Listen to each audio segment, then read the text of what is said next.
This dude and his wife are just doing straight up Moscow propaganda. Everything. Look at this. Every picture of Zelensky practically has the Azov battalion in it. All 9 of those fucking guys in the Azov battalion that were Nazis that were broomed in 2016. They're all, obviously still there. So I want to show you something. I think this is the clip. I mean, they're all over the place. They were talking about this on their live feed, and they're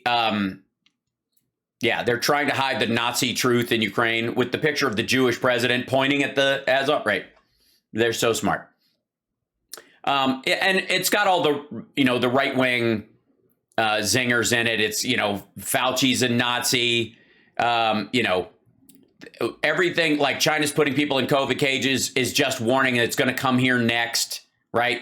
The only reason to warn you about China is to tell you that, Biden and everybody are going to turn this into. And I think, let's see if this is the video. Hold on.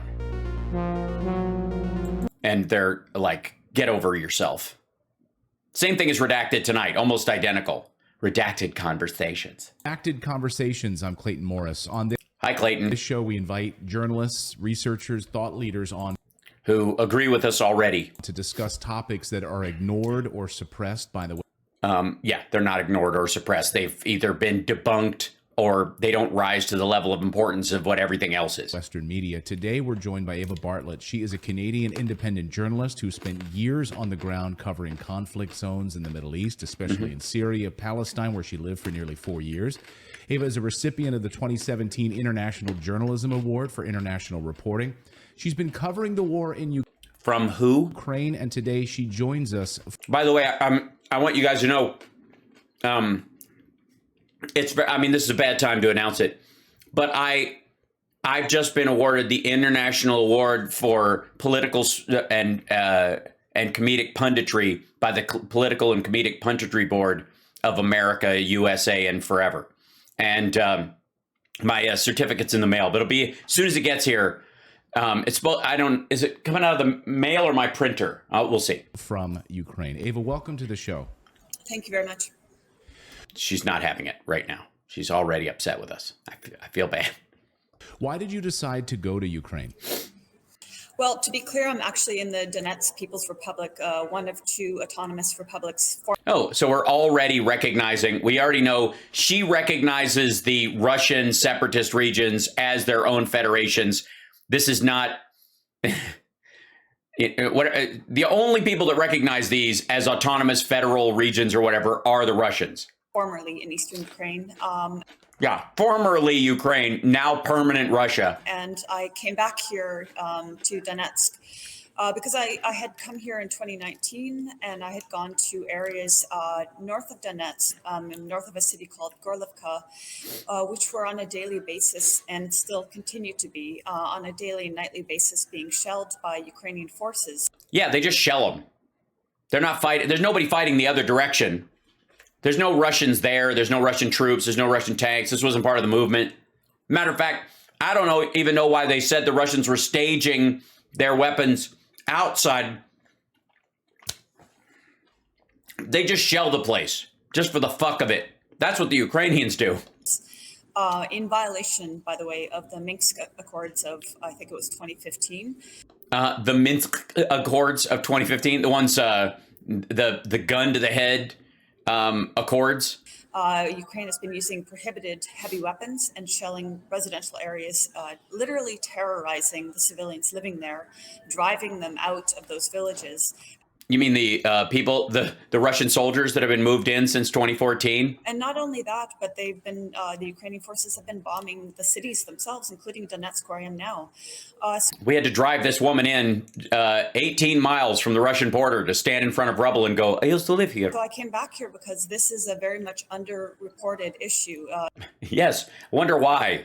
Maybe because you have to report Russian points of view or they won't let you in the area. The very fact that you're reporting out of there. Oh, never mind. We'll see. To my knowledge, it's not getting any reporting in mainstream. No, it's weird. Media at all. And if there is any reference to these republics, it's usually in a negative light. Why is it negative that they are actually parts of Ukraine? And totally dismissing the a modest estimate is 13,000 who've been killed in Ukraine's war in the Donbass. Yeah, you do realize this number gets tossed around. This asshole tosses her, not her, but the other dude. Jimmy Dore tosses this number around. This is where Jimmy Dore gets his shit from, just so you know. Yeah, get out of their fucking country. It's an easy solve. In the last 8 years. So I came Sorry. back here to do what I can, to shed some light on this issue. Yes, shed some light, please. When you say that largely, if it is reported, it's negative reporting or negative coverage, what do you mean by that? What have you seen where you've just shaken your head? Yeah, tell us.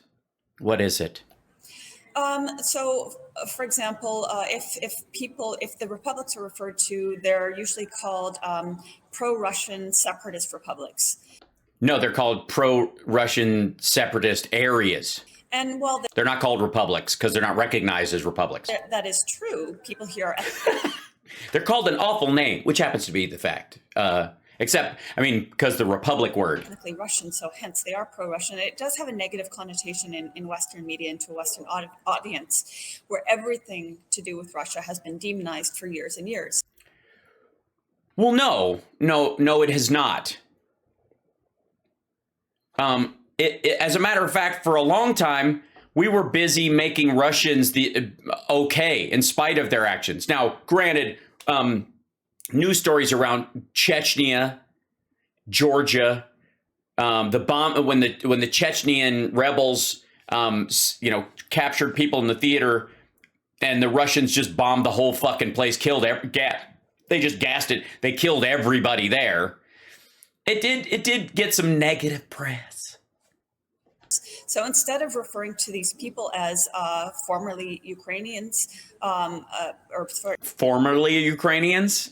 Ouch. Sorry, formerly part of Ukraine. See, that's the talking point sneaking out. And instead of actually, for example, giving any context as to why they chose to be autonomous.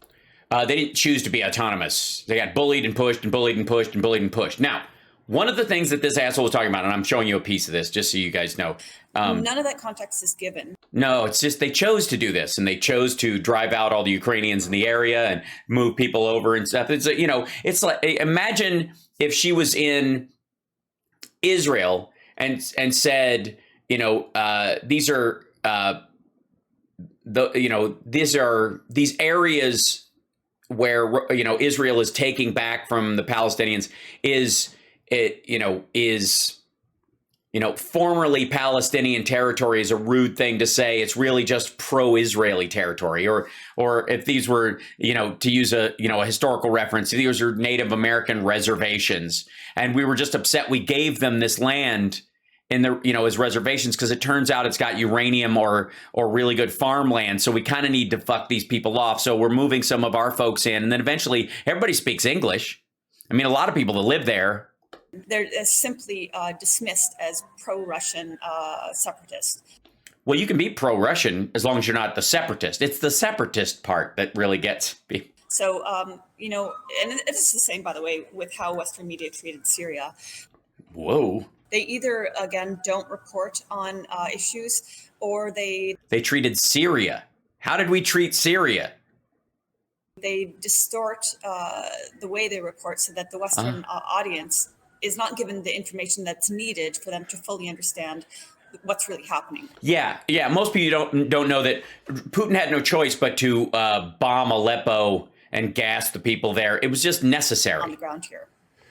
Thank you for that. And you mentioned sleep deprived. I mean, we can only imagine, from afar, watching a war correspondent and what that looks like and what. She's not a war correspondent. She's on the back line. She's in Russian-held territory in a living room. What that entails, unless she's on the front lines of A Handmaid's Tale. Past 24 hours, what has been your experience in this coverage? How much sleep do you get? What are you seeing on a daily basis? Well, no, I don't want to be dramatic. What? I'm in Donetsk. I was in Mariupol on the 24th, 25th, I think it was. Yeah, you got out, did you? I might be wrong about those dates. Well, yeah, I'm pretty sure it wasn't long after that. Let's just say before they started strafe bombing the entire fucking city. And I hopefully we'll get into this. I was also west of Mariupol, where Western media was claiming there's a mass grave. Now, this was some days ago.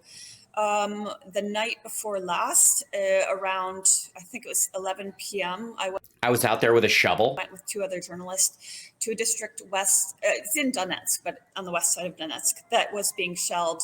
It had been shelled, I think, 2 hours prior. It was like 100 grad missiles, according to reports I've seen. Were shelling this residential area. I believe one person was killed. By the time we got there, 100 grad missiles, one person killed. the fires were out, but there was a small, like a mini mart that was destroyed. We went to a residential building behind which a shell had hit a school. We spoke with locals there, and they said this is normal. This is what we've been enduring for the last 8 years. So that was 2 nights ago. Okay, so I wanted to show you guys that. So one of the things, first of all, the idea that she was in Mariupol for a while and then isn't anymore and this kind of shit. These they go on about this forever, and they have her on, and the idea is that she even shows that this kid was faked, that Aleppo was that Russia was in the right. She's just basically this kind of journalist. Anyways, and this dickhead, hold on, his wife usually, does she come in? This guy, what's his name? Blitz on his name. I don't really. Clayton Morris. That's right. So this dude is all over the fact that Russians are the good guys in this. Ukraine is the bad guys. They had it coming. And then he predicates a lot of this on Odessa. So one of the other storylines that you hear in this particular instance, let me see if I can bring this back a little bit, is in Russia. Let's see, where are we? Yeah, this dude, this is way back over here. This is from a Vice documentary where a cop was accused of pushing someone off a roof that he was actually trying to save, according to him, who jumped off the roof trying to escape or something. And at this police station, while the pro-Russian separatists, who a lot of them strangely have balaclavas on, had taken over a police station. Okay, see this dude right here? This guy right here was wearing a balaclava earlier, and they tore it off his head. He's that guy's a Russian soldier. So they're blocking an ambulance with a cop that's been beat up by everybody there because the pro-Russian separatists said he killed somebody. Now, so they try to stop it. At one point, somebody says he got on his knees. He kneeled before us and said, Slava Ruska, on your knees, on your knees. And he did it, and then they let the ambulance go because he kneeled down in front of everybody. It was like the only way they could get out of there was to say he knelt before us and whatever. Anyway, so they get him out of there. This is all supposed to be, this is on Odessa. And in 2014. This is a Vice documentary from 2014. This is when everybody was saying the U.S. led a coup and deposed Yanukovych and all that kind of shit. That's the story, right? So the idea is that these are just pro-Russian separatists. They are completely, and this is in the East she's talking about, but that everywhere, and especially there, but also everywhere else, these aren't Russian soldiers. These aren't Russian mercenaries. These aren't people from the Wagner group. This is not a coordinated attack by Russia. This is, because today is the 8-year anniversary of this May 2nd attack at this government building that basically pro-Russian separatists had been occupying. They had taken hostages, effectively. They were barricading the building. And then finally, the locals had enough and stormed the place. The building caught fire. Some people burned alive inside. Others escaped. There was a belief that there were basically Russian soldiers in there that killed some of the pro-Russian separatists to leave some bodies because they weren't trying to escape. Their bodies were in really weird shapes after they investigated. That's another story. But anyways, the story in Odessa was all these people were doing was they wanted a referendum so that they could join Russia in Odessa, not Donetsk, not Luhansk, not Crimea. Okay, see this dude? This guy right here. This is the next day This is after these people stormed this is in Luhansk, I think. This is after they stormed the police and the government buildings. And these are just your local dudes, wherever. Okay. This guy identifies himself as a lieutenant in the Russian army and gives all these guys marching orders. This isn't in, later after they'd fully taken over. This is how it started. There he is. What's your rank? Lieutenant Colonel. Of what? Lieutenant Colonel of the Russian army. There he is. This is the story that somehow that she's selling and that all these other people are selling is that people just rose up and decided they'd rather be with Russia. For why? Nobody knows. The fuck is the difference? If both governments are free, if both governments, you can do whatever you want, effectively. You had more freedom in Ukraine. So why do we want to be part of Russia? Whatever, other than the fact that there was some social manipulation going on there, some sort of, like they move people in and then feed them patriotic stuff about Russia and then move more people in and more people in. They start shuffling the Ukrainians out from the Russian side. And then eventually those people are like, we are Russia, right? So, and then they're like, the way this worked out was these folks eventually took over everything in those areas, and then all of a sudden stood up and said, I'm a lieutenant in the Russian army.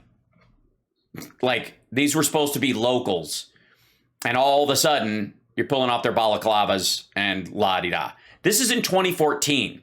This is when Yanukovych was deposed. This is when Yatsenyuk is the PM, and Yanukovych is in the process of being impeached. And they had already pushed into Crimea. Now they're going after Donetsk and Luhansk.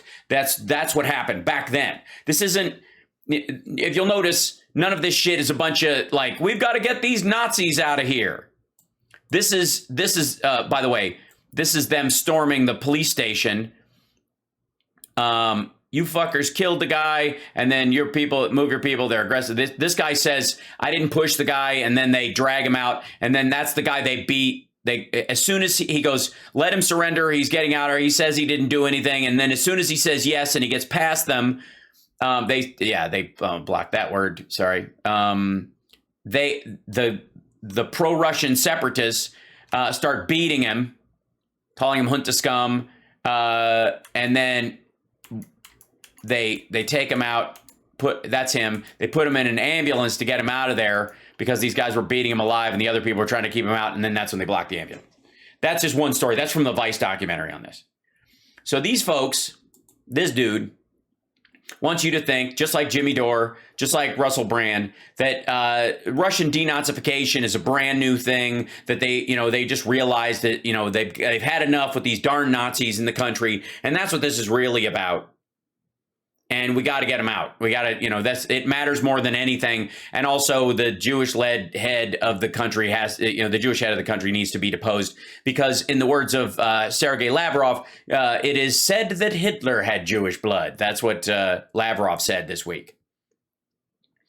Anyways, this asshole and his wife who does the other part of it. Where's this?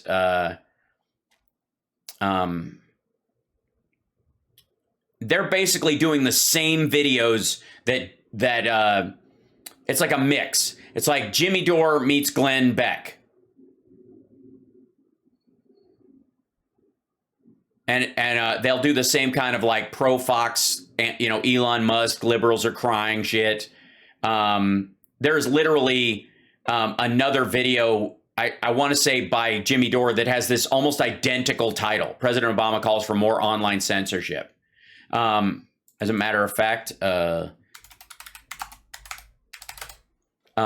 if we look at his videos, he's live right now. So I'm sure I'm missing audience because they're, it's hard to decide between the two of us. Where is it? See, they're so similar. Elon Musk buys, they freak out, yada, yada. It's the last Obama one, wherever it was.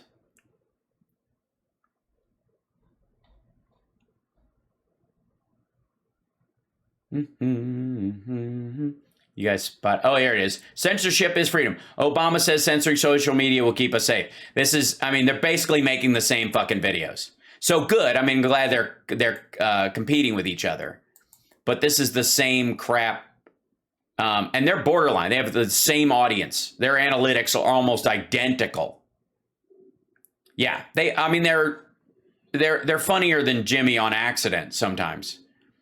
But there's a lot of this. MSNBC host terrified of Elon Musk buying Twitter, that kind of stuff. Like, that's what they do.